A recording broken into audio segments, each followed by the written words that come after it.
Hey everyone, this is DW's Darius, and right now you're looking at my 40-gallon Reef aquarium. So today I was doing some weekly maintenance on this tank, just a simple water change. I was scrubbing some algae along the glass and moving a few rocks around here and there, just the average stuff that you do to keep your reef tank looking good. But yeah, I was doing my maintenance and I tipped over a rock and I saw some strange activity underneath this rock. Now keep in mind, this is my reef tank and everything in this tank is alive. The fish, of course, the plants, the corals, and even the rock itself, which is why we call it live rock, because it's full of tiny little microorganisms. Now, I've had this reef tank for almost 4 years now, and I've seen all different types of life on this rock, from tiny little parasite looking bugs to worms and all different types of stuff. But this right here is the strangest.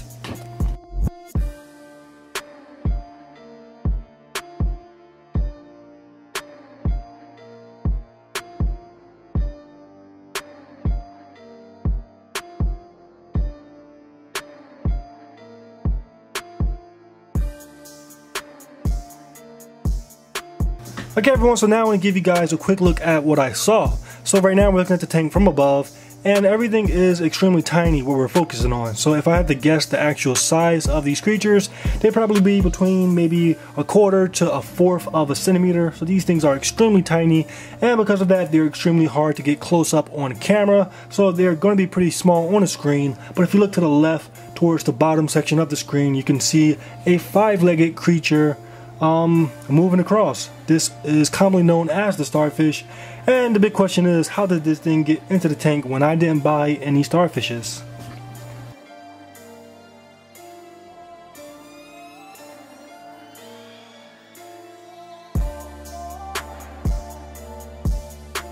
Now these things most likely got into my tank by hitchhiking. When I was buying corals or other livestock for the tank, they were probably extremely tiny. And with these starfish, I think, I could be mistaken, but I think that they're able to regenerate from just one limb. So it could have been a leg of a starfish connected to one of my corals, one of my frags, or something like that, and brought it to my tank. Now what's even crazier is that I didn't buy any corals in this tank now for over a year. So these starfish have either been just dormant and suddenly decided to come alive, or maybe they were just so tiny it took them a year to reach this size, which still is extremely tiny. Now I wanted to give you guys an even closer look at these starfish, so I went and scooped one out of the tank, and this one happened to be the smallest out of the bunch, so focusing on this guy is extremely difficult. But from my view, it looks like it might be a bristle starfish. Now the good thing about these is that they are reef safe, but the reason why I didn't want to buy one initially was because they get too big in my opinion for a 40-gallon reef aquarium. I'd rather they could reach up to 16 to 18 inches, and in my opinion that's just way too big for this 36-inch aquarium in length. So that's the main reason why I didn't get one. Even if this little guy isn't a bristle starfish, he must be reef safe because he's been in the reef for now about a year, because that's the last time I bought coral. He may have been in there longer, but he's been in the tank so far and I haven't seen any decaying or dying or eating of my corals, so he must be reef safe whatever he is. Now I didn't know what to do with these creatures. I didn't want to put them directly back into my main tank just because I didn't initially wanted them. If I wanted starfish, I would have went and bought them, so I didn't want them in my system. But because they are here and I don't know how many there are, I'm just going to take these as many as I can. I'm going to put them in the back of my refugium. These are 2 DIY refugiums. They still have access to the main tank, but I think that there's enough food, there's enough waste inside these refugiums just to keep them. And hopefully in these refugiums I could just observe them a little bit more carefully and learn what they are fully without any doubts, and just go from there. But yeah, this is a crazy thing that I discovered in my reef aquarium today, and I thought I'd share. And from there, I'll finish out this water change, and I guess I'll give you guys a tour of this 40-gallon reef aquarium.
Okay everyone, so now I want to give you guys a quick tour of this 40-gallon Reef aquarium. I'm going to try to be quick. So first and foremost, welcome to the basement fish room. If you're new to the channel, this is my basement fish room. The majority of my tanks are freshwater tanks, and you know, with freshwater I try to get every theme, so I have fish from all over the world. So that humming noise in the background, that's all of those aquariums. But yeah, this right here is the only saltwater tank that I have, so because of that, I try to get as much of the saltwater world as much as I can inside this 40-gallon Reef aquarium. So I have a lot going on. So let me turn off the flow real quick so that you can see a little bit clearer everything that's going on. So yeah, once again, 40 gallons, low tech. What I mean by low tech, all I have is a filter. This is an AquaClear 75. I have a circulation pump to the left, circulation pump to the right, 2 DIY refugium boxes. Inside of them I have some macroalgae. Over there is Cheeto, and I have another type over here, and then I have a Chinese LED, which when I bought it was called the Galaxy Hydro LED, and a heater. And that's all I have when it comes to equipment, and that's all I had for the past 2 going on 3 years, or 3 going on 4 years. I forgot the specific time. But yeah, that's all I've been running, and look at it. No denying that that's all I needed to keep this tank nice and happy. Now when it comes to everything else, once again I'm trying to get as much as I can inside this 40-gallon Reef aquarium. So you know, I have a little bit of everything. I have LPS corals, SPS corals, I have soft corals, I have anemones, I have macroalgae growing inside the aquarium. So you know, I just try to get a nice mix of everything. But I guess I'll show off some of the fish first. So with fish, you know, being that this is my only reef tank, I gotta have a clownfish. These are the icons of the saltwater hobby, and they definitely deserve that position. Now, I didn't feed them all day. I didn't feed any of the fish, so they're all pretty hungry. But that's why they're coming to the top looking for food. But yeah, you gotta have a clownfish. And right here I have a common Accelerus clownfish looking awesome. And to the back I have a platinum clownfish, which is one of my favorite fish. And that's because this little guy likes to host these yellow polyps. So let me give you guys a better look. But this guy likes to host this little cloud of yellow polyps, as you can see right there. And it's just awesome to see him using that little pile of yellow polyps as a refuge. Along with him I have some pajama cardinals, one of which is back there, and then I have another one who likes to stay to this side of the tank. Now these pajama cardinals, they are schooling fish, and just like with freshwater aquariums, when you have a schooling fish and you only have like a low number, and this tank only have 2, they will build a hierarchy, and the more dominant will be more aggressive towards the least dominant. And that's the reason why one of mine is always hiding. But no denying that these are some amazing fish. Definitely one of my favorite fish. I love their color pattern. Just so much color on one fish, so much pattern. And on top of that, they're easy to take care of. They're not too expensive, only like $5. And they're just awesome fish. And then I have a Coral Beauty angelfish. The reason why I bought this angelfish was because I wanted a fish that was just going to be active, always moving. The clownfish, they pretty much choose a spot and stay there. The pajama cardinals pretty much stay still. They move around a little bit, but not too much movement. But when I bought this Coral Beauty angelfish, I definitely get all the movement that I wanted. This guy is just in all my rock work. He's just always active, and definitely a very awesome pet in this aquarium. Brings the life to the tank. No denying he has some beautiful colors. Now these guys, along with all dwarf angelfish, have the risk of nipping some of your corals. But this guy has been in my reef tank now for a good year and no problem. So definitely glad to have him in a tank.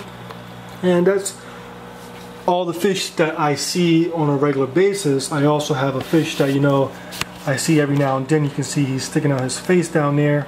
And that is my red stoplight cardinal. I actually want to get this guy out of the tank. One, because I never see him. He spends the majority of his time hiding. Part of it is my fault. These are cardinals. Cardinals are like the tetra of the saltwater aquarium. So they are schooling fish. So maybe if I provided a school, he will be a little bit more active. The only reason I see him now is because, once again, I didn't feed the tank, so he's hungry. But on top of him hiding a lot, he's also the predator of the aquarium. Whenever I add any shrimp, he's the one that's eating them. I only have about 5 hermit crabs left, and only the big ones, because he ate all the small ones. So definitely a predator, and hopefully in the future I could get rid of him and get some shrimp. So after that, when it comes to inverts, once again, I only have like 5 hermit crabs. So I have this little guy right here, that guy, there's another one right there on coral, You know, altogether probably about 5 or 6 hermit crabs, but really no problems.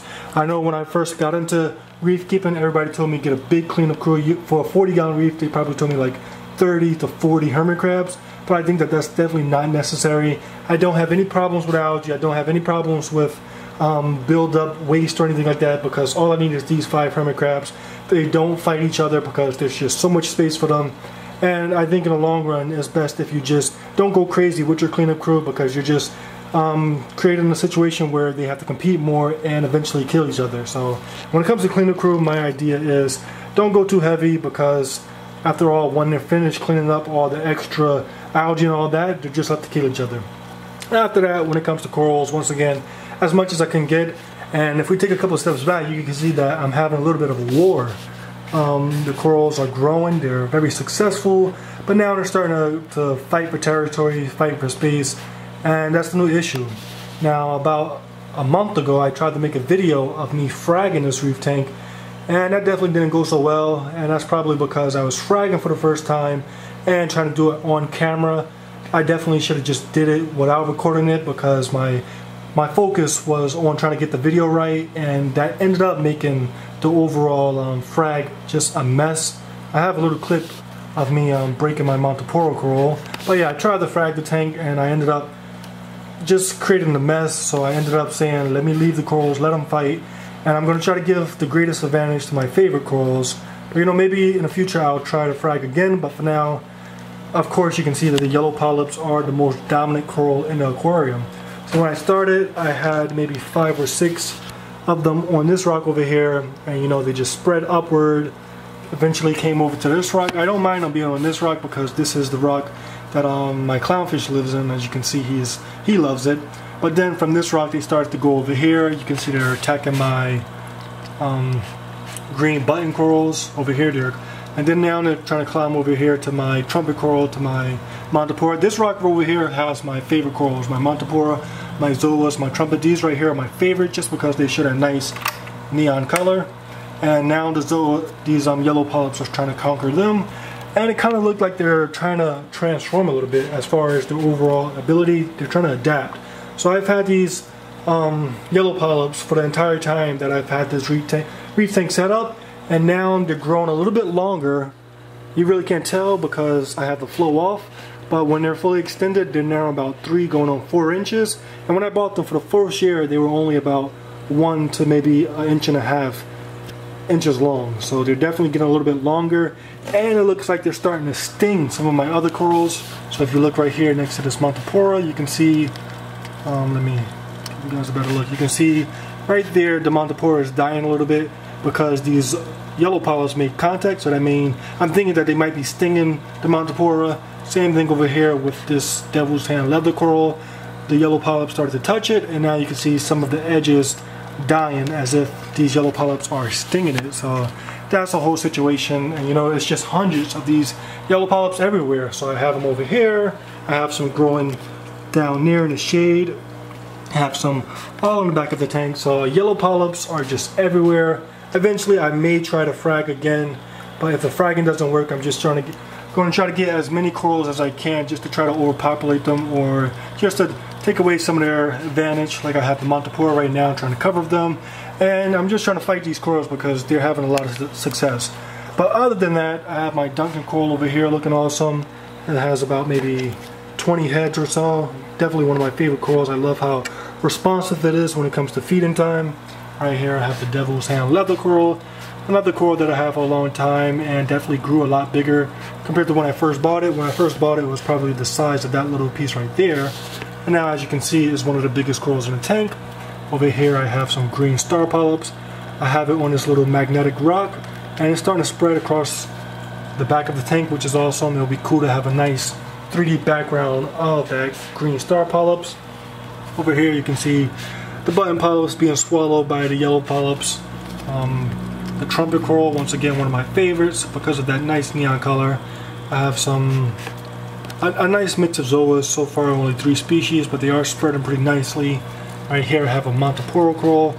This all used to be one piece, but when I was trying to do that frag video, I ended up breaking it. So now I have 2 separate levels, which is a good thing because now I could get some better growth.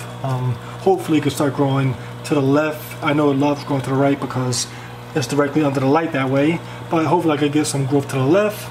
After that, I have, this was sold to me as green star polyps, but of course that's green star polyps, so this is probably some closely related species. This one is a little bit more aggressive. Previously it was stinging my Duncan coral, which used to be over here, and that's why the Duncan is now over here. But I want to try to get this to cover this whole rock over here. I think that will look pretty cool. It may have problems with these little frags of Montipora that came off that. You can see the missing chunks. These Montipora pieces came off that. But I'll just figure it all out as it goes on. Then if we look to the bottom, you can see I have some rock flower anemones, some of the easiest anemones in my opinion to keep. Very cool. They stay to the bottom and they have some very nice colors. Next to them I have some mushroom corals.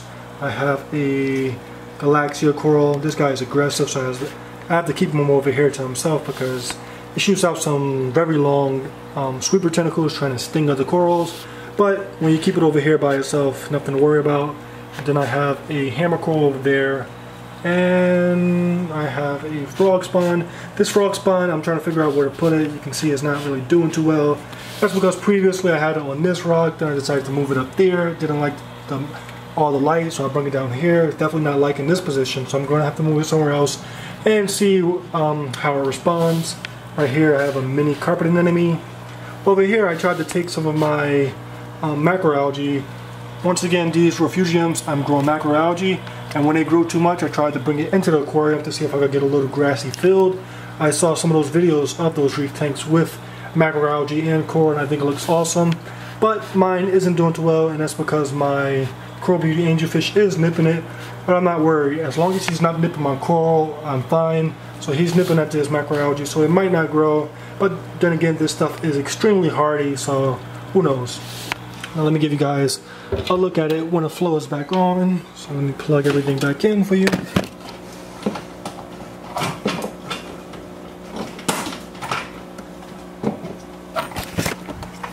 Oh yeah, this is a 40-gallon reef aquarium, and I'm loving it. I'm loving all the life, all the diversity.